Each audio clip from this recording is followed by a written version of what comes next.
What does Nutcracker nutrition actually mean? I'm Rachel Fine, registered dietitian nutritionist and founder of To The Point Nutrition.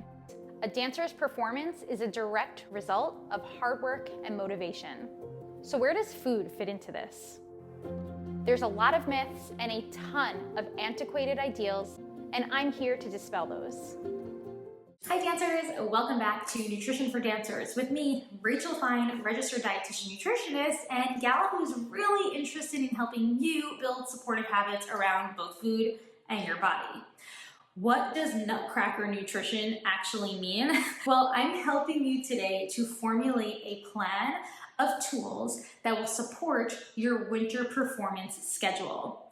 Winter performances are a species of their own because I feel like, tell me if you agree in the comments, but I feel like we have so much to do in so little time. Once we get into October, it is a high speed environment of needing to make it through rehearsals, get through performances, and then bam, we're hit with the holidays. So there is a lot of emotion, there is a lot of stress, there's a lot of anxiety around winter performance season, whether you are in Nutcracker, whether it's a winter workshop, whatever it might be. This time of year, similar to summer intensives but different, is a very stressful time for dancers, and I want to make sure that you are fueling your body in a way that's supportive.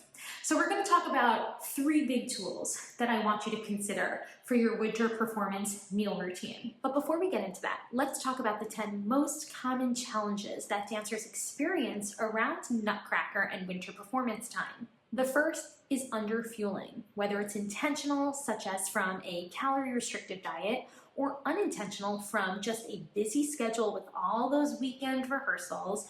Underfueling can lead to injury. Another common challenge is swapping your favorite foods for lighter options.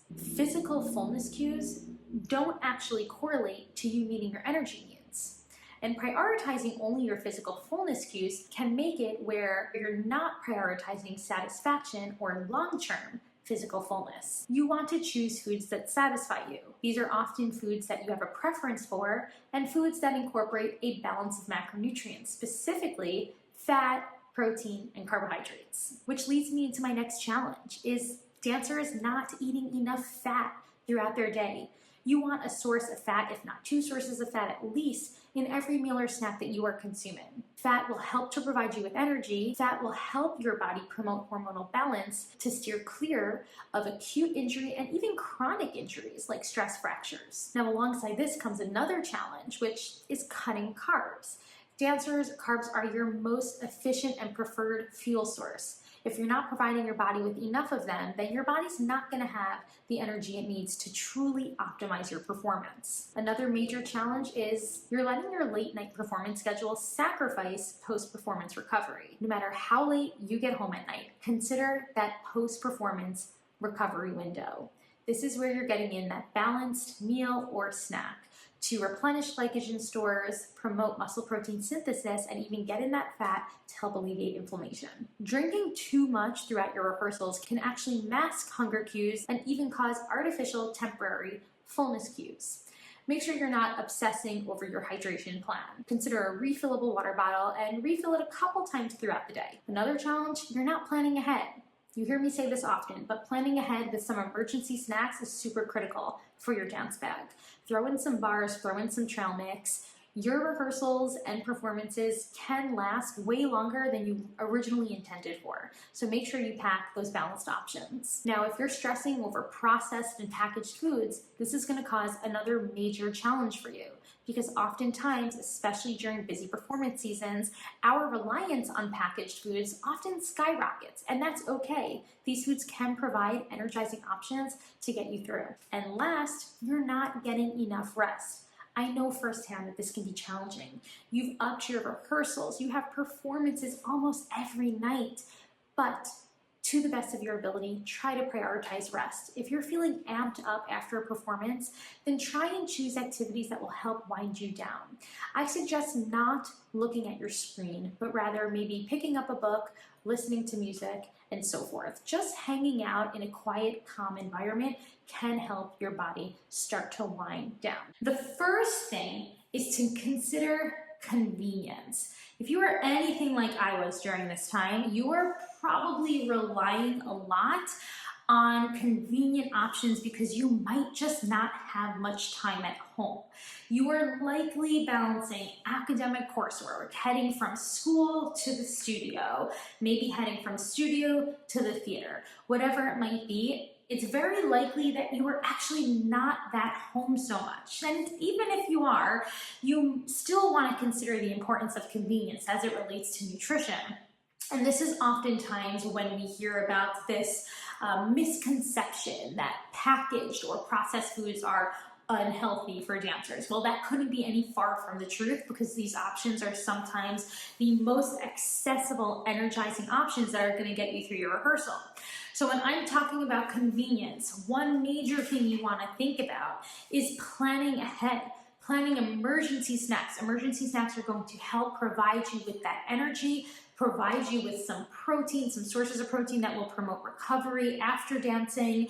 We want to make sure that they are in our dance bag, that we are planning ahead, because oftentimes, and please tell me you can relate to this because I remember it on a very personal level, those rehearsals are going over hours. You need to make sure you have these foods with you at all times. So planning ahead with convenient options might look like you're packing some snacks, you're packing trail mix, you're packing bars, you're packing fruit like oranges, apples. Think about packable fruit that's kind of easy to literally just toss into a dance bag. So bananas, apples, and oranges, those are the three most common examples that I often give for dancers because we need convenience here.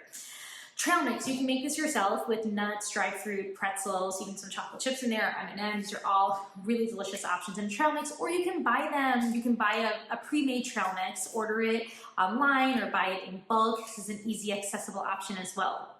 Bars can also be super helpful, but just beware because some bars tend to be on the smaller side, and I find that a lot of dancers will rely on just having like one bar as a snack, and believe it or not, it usually isn't enough to get you through that 2 to 4 hour rehearsal. Now, when it comes to those convenient snacks that you're packing, you are remembering balance. You've heard me talk about balance before, but we're thinking of the macronutrients here: carbs, protein, fats. Going back to that trail mix, carbs from your pretzels, protein from nuts, fats also from nuts, seeds. These are all great examples. You've even got some fat in your chocolate chips that can be super helpful for just keeping your appetite at bay, especially until you get to your next meal.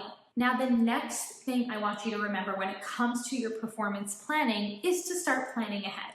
So in the weeks leading up to performances, start thinking about what you might need on hand to get through what's going to be a very intense time. So we can think about this in regard to food with those emergency snacks I spoke about earlier. We can also think about this just in regard to supplies. Maybe it's first aid supplies, maybe it's just extra tights, extra point shoes, whatever it might be. You might want to start keeping a mental or actual checklist of what you're going to need the week of for performances.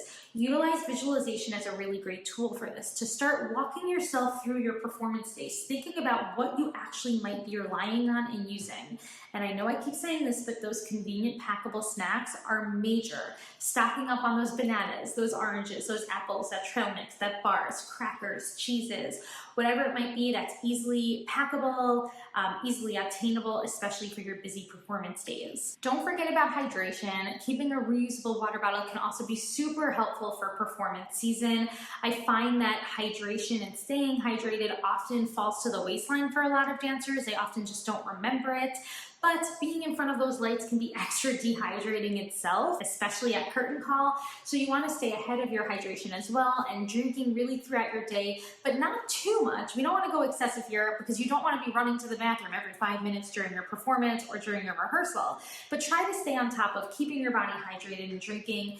Even small sips can actually help you throughout your day and throughout your rehearsal. And remembering that you can also obtain some hydrating benefits from many foods, like adding some sliced veggies to your snacks, maybe choosing a smoothie for your recovery option. A pre-made smoothie is another really great convenient option as well. And then the last tool I want you to consider is your mindset as it relates to food. So throughout this whole time of performance season, we are also navigating a season of holidays. So simultaneous to our performance schedule and our rehearsal schedule over these next few months, we're also navigating many different holidays. So you might be experiencing holiday dinners, you might be experiencing more indulgent types of food at your holiday dinners. We want to start to think about how we are incorporating these foods without experiencing an intense degree of food guilt or that all or nothing mindset, like I'm going to get this in now, but starting tomorrow, I'm going to never eat this again, or I'm going to start fresh.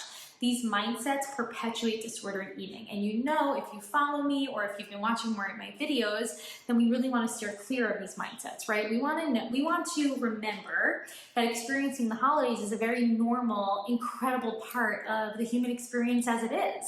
So we should allow ourselves permission to enjoy these experiences, permission without strings attached.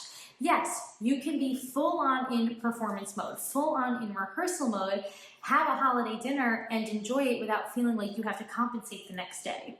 Remember that if you are too hyper-focused on what your food choices are doing to manipulate your body weight, shape, or size, then you are highly at risk for turning to restrictive eating habits that will not support you in either the short term or the long term.